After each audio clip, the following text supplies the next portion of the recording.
శరణమయ్యప్ప శ్రీమాత్రే నమ.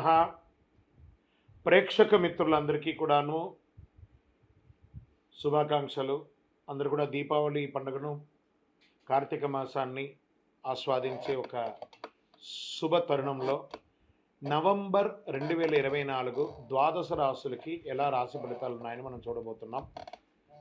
ఈ రాశి ఫలితాలన్నీ కూడాను ఎవరికి వాళ్ళు ఈ నెల నాకు ఎలా ఉండబోతుంది, వ్యాపారం ఎలా ఉంటుంది, ఉద్యోగం ఎలా ఉంటుంది, చదువు ఎలా ఉంటుంది, నా రియల్ ఎస్టేట్ రంగం ఎలా ఉంటుంది, లేదా వృత్తిపరంగా నాకు ఎలా ఉంటుంది, కళాకారులకు ఎలా ఉంటుంది, ఒక తపన, ఒకటి తెలుసుకోవాలని ఒక తపన.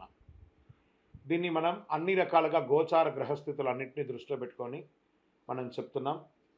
ఈ యొక్క గోచార గ్రహస్థితి ప్రకారం మీ యొక్క జాతకానికి ఒక 40% వర్తిస్తుంది. మీ వ్యక్తిగత జాతకం ద్వారా, సంపూర్ణ జాతకం ద్వారా 100% మీరు తెలుసుకోవచ్చు. మీ వ్యక్తిగత జాతకాని కోసం మీ పరిసర ప్రాంతాల్లో ఉన్నటువంటి గురువుల్ని సంప్రదించండి. జాతకం అనేది పడుతున్న వర్షానికి ఒక గొడుగే, కానీ జాతకం జీవితం కాదు. మీ యొక్క జీవితాన్ని భగవంతుడు లిఖితం ఎప్పుడో రాసేశాడు.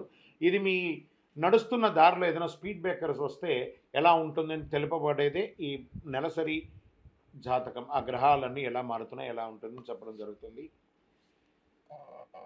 మా ద్వారా తెలుసుకోవాలనుకున్న వాళ్ళు దయచేసి టైం పరిపాలన చేసుకోండి. అర్ధరాత్రులకు కాల్ చేయకండి, ఇల్లీగల్ అఫైర్స్ అడగకండి, ఫైనాన్షియల్స్ గురించి అడగకండి, మీ వ్యాపారం ఎలా ఉంటుంది, జీవితం ఎలా ఉంటుంది, ఇవన్నీ అడగండి. వాట్సాప్ మాత్రమే చేయాలి, ఫోన్ దయచేసి చేయకండి. మేము వాట్సాప్ చూసిన తర్వాత మీకు కాల్ చేస్తాం. శరణమయ్యప్ప. జ్యోతిషాస్త్ర రీత్యా ద్వాదశ రాశుల్లో 9వ రాశి అయినటువంటి ధనుసు రాశి మిత్రులారా, మీరు మూలా నక్షత్రం 1, 2, 3, 4 పాదములు, పూర్వాషాఢ నక్షత్రం 1, 2, 3, 4 పాదములు, ఉత్తరాషాఢ నక్షత్రం 1 పాదానికి జన్మించిన మీరు ధనుసు రాశి వారుగా పరిగణించబడుతున్నారు. ఈ నవంబర్ నెల మీకు శుభాశుభ ఫలితాలు ఎలా ఉన్నాయంటే, రాహు 4వ ఇంట్లో, బృహస్పతి 6వ ఇంట్లో అనుకూలంగా ఏర్పడుతున్నారు. శని 3వ ఇంట్లో ఉండడం అత్యంత అనుకూలమైనదిగా కనబడుతుంది. మీరు బయట ప్రపంచంలో మీరు కోల్పోయిన గౌరవాన్ని పొందుతారు. ప్రభుత్వంలో ఆశించిన విషయాల్లో పొందుతారు. పితృ సంబంధిత ఆస్తిపాస్తులు లాభాలు కలిసి వచ్చే అవకాశాలు ఉన్నాయి. ధన ప్రవాహం గణనీయంగా పెరుగుతుంది. కుటుంబంలో సంతోషం, ఉత్సాహం ఉంటుంది. భార్యాభర్తల మధ్య అన్యోన్యత పెరుగుతుంది. బంధుమిత్రుల సందర్శనం సంతోషంగా ఉంటుంది. ప్రయత్నాలు సఫలీకృతం అవుతుంది. శత్రువుల వేధింపు తొలగిపోతుంది. పితృ సంబంధిత బాంధవ్యాల ద్వారా లబ్ధి పొందే అవకాశాలు ఉన్నాయి. ఏమైనా కోర్టు కేసులు ఏమైనా ఉంటే అవన్నీ కూడా తొలగిపోతాయి. సోదరుల ద్వారా ఆదాయం పెరుగుతుంది. సంపదకు మల్టిపుల్గా అవకాశాలు ఉన్నాయి. రాత్రిపూట దూర ప్రయాణాలు మానుకోండి. కార్యాలయంలో కొంత మెరుగుదల ఉంటుంది. ఆశించిన లాభాలు లభిస్తాయి. మీ పనిలో సహోద్యోగులు మీకు సహకరిస్తారు. మీ అభ్యర్థులను మొత్తం ఆమోదిస్తారు. పదోన్నతులు వచ్చే అవకాశాలు ఉన్నాయి. ఇంక్రిమెంట్స్ వచ్చే అవకాశాలు ఉన్నాయి. ఏ విధమైనటువంటి ఆటంకాలున్నా తొలగిపోతాయి. మీరు ఎదురు చూస్తున్నటువంటి స్థలానికి లేదా ఎదురు చూస్తున్న కంపెనీలో ఎదురు చూస్తున్న ఉద్యోగం మీకు వచ్చే అవకాశాలు నిరుద్యోగాలకు ఉన్నాయి. వ్యాపారంలో అమ్మకాలు చాలా లాభాన్ని ఇస్తుంది. ఆదాయంలో పెరుగుదల ఉంటుంది. ప్రతిఫలాన్ని ఇస్తారు. ఇల్లు, వాహనం కొనుగోలు చేసే అవకాశాలు గట్టిగా ఉన్నాయి. చివరి 2 వారాలు డబ్బులు కాస్త ఖర్చు ఎక్కువ కనబడుతుంది. ప్రభుత్వం నుంచి ఆశించిన లైసెన్సులు వంటి పనులు సులువుగా జరుగుతాయి. మీ వ్యాపారాన్ని విస్తరించాలనే ఉద్దేశం మీకుంటే ప్రయత్నంలో అద్భుతంగా లాభాన్ని పొందుతారు. ఉద్యోగం చేసే, వ్యాపారం చేస్తే మహిళలు ఎంటర్‌ప్రెన్యూర్‌గా అవార్డ్స్ కూడా పొందే అవకాశాలు ఉన్నాయి. సమాజంలో గౌరవం ఉన్నటువంటి, పలుకుబడి ఉన్నటువంటి వ్యక్తులతో పరిచయాలయ్యి వారి ద్వారా లబ్ధి పొందే అవకాశాలు ఉన్నాయి. ప్రోత్సాహకరమైనటువంటి విద్య ఉంటుంది. విద్యార్థులకి చక్కటి విదేశీయానం కూడా వెళ్ళే అవకాశాలు ఉన్నాయి. గొంతుకు ఇన్ఫెక్షన్ అయ్యే అవకాశాలు ఉన్నాయి. ఆచితూచి వ్యవహరించండి. ఆహారం తినేటప్పుడు ఊబకాయ సమస్యలు వచ్చే అవకాశాలు ఉన్నాయి. మెడ నొప్పి లేదా నరాలకు సంబంధించి అవకాశాలు ఉన్నాయి. కాబట్టి జాగ్రత్తగా ఉండడం మంచిది. రాజకీయ నాయకులకి చాలా బాగుంటుందని చెప్పచ్చు. షేర్ మార్కెట్ కూడా చాలా బాగుంది. మీడియా రంగం వారికి బాగుంది. ఐటీ సాఫ్ట్వేర్ రంగం వారికి బాగుంది. వివాహం కాని వారికి మంచి సంబంధాలు వస్తున్నాయి. స్త్రీ పురుషులు ఎవరికి కూడా గెట్ రెడీ. ఈ నవంబర్ నెలలో అదృష్టమైనటువంటి రోజులు 1, 4, 7, 11, 14 ఈ రోజులంతా కూడా చాలా బాగుంటుంది. నవంబర్ నెలలో మీకు చంద్రాష్టమం 20/11/2024 ఉదయం 8:47 నుండి మొదలు పెడితే 22/11/2024 5:10 వరకు చంద్రాష్టమం ఉంటుంది. మీరు 2.5 రోజులు చాలా జాగ్రత్తగా ఉండాలి. వాహనం నడిపేటప్పుడు లేదా సంతకాలు పెట్టేటప్పుడు ఇతరులతో మాట్లాడేటప్పుడు చాలా జాగ్రత్తగా ఉండాలి.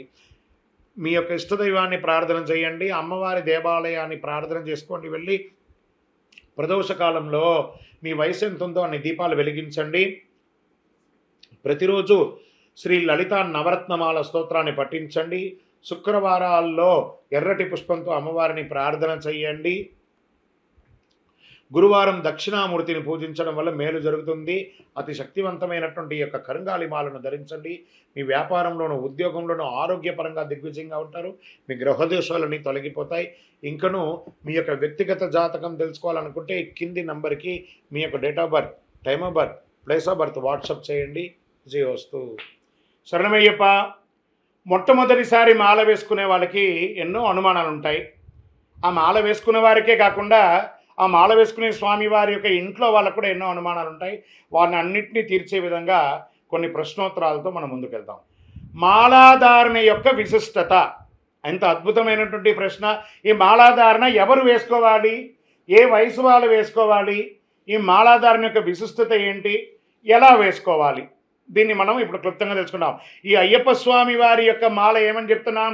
జ్ఞానముద్రాం శాస్త్రముద్రాం గురుముద్రాం నమామ్యహం, వనముద్రాం శుద్ధముద్రాం రుద్రముద్రాం నమామ్యహం, శాంతముద్రాం సత్యముద్రాం వ్రతముద్రాం నమామ్యహం, శబర్యాచల సత్యేన ముద్రాం పాదు సదాభిమే గురుదక్షిణయాత్ పూర్వం తస్యానుగ్రహకారిణే శరణాగత ముద్రాఖ్యం ద్వన్ముద్రాం ధారయామ్యహం, చిన్ముద్రాం కేసరీముద్రాం భద్రముద్రాం నమామ్యహం, శబర్యాశ్రమముద్రాయై నమస్తుభ్యం నమో నమః. స్వామి అయ్యప్ప, జ్ఞానమును ప్రసాదించే, వైరాగ్యమును ప్రసాదించే మీ యొక్క ముద్రమాలను గురుముఖదా స్వీకరిస్తున్నాను.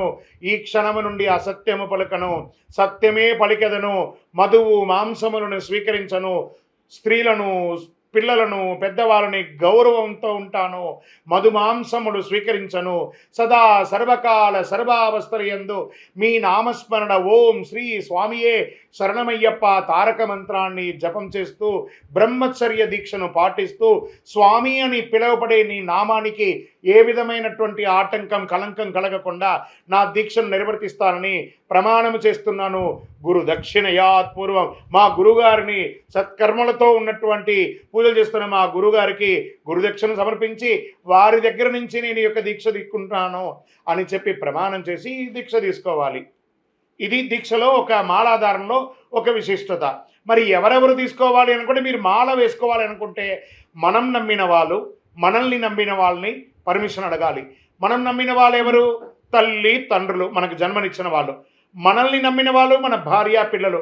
వాళ్ళ దగ్గర ముందు కూర్చొని మాట్లాడుకోవాలి. నేను అయ్యప్ప స్వామి వారి దీక్ష తీసుకోబోతున్నాను, మీరందరూ కూడా సహకరించాలి అని. ఓకే, మాల వేసుకోవడానికి పర్మిషన్ దొరికింది. ఎప్పుడు మాల వేసుకోవాలి? ఒక 2 రోజుల అవతల 3 రోజుల అవతల మనం మాల వేసుకుంటున్నామంటే ఈ 2-3 రోజుల క్రితం వరకే ఈ యొక్క కటింగ్ షేవింగ్ అవన్నీ చేసేసుకోవడము, మధుమాంసాలకి దూరంగా ఉండడము, మీ వేసుకోవాలనుకున్న మాలను తీసుకుపోయి చక్కగా శుభ్రం చేసి కడిగి పెట్టేసుకోవడము, మాలాధారణ కావాల్సినటువంటి బట్టలు, నల్ల బట్టలు అవన్నీ కూడాను రెడీ చేసి పెట్టేసుకోవడము, ముందు రోజే గురుగారి దగ్గరికి పోయి పర్మిషన్ తీసుకొని, గురుగారు రేపు ఉదయం దీక్షకు వస్తున్నాను, మీరు ఎన్నింటికి రమ్మంటారు అని చెప్పి వారి దగ్గర పర్మిషన్ తీసుకోవడము, ఇలాంటివన్నీ కూడా చేయాలి. సరే, మాల కూడా వేసేసుకున్నాము. మరి ఆ రోజు వచ్చేసింది, మాల వేసేసుకున్నాం. గురుగారి దగ్గరికి వెళ్ళి పాద నమస్కారం చేసి, స్వామి నేను ఈరోజు దీక్ష తీసుకుంటాను అని చెప్పేసి ఆ స్వామివారి యొక్క దీక్షను, స్వామివారి యొక్క అనుక్షణం స్వామివారి నామస్మరణతో దీక్ష తీసుకోవాలి. శరణమయ్యప్ప.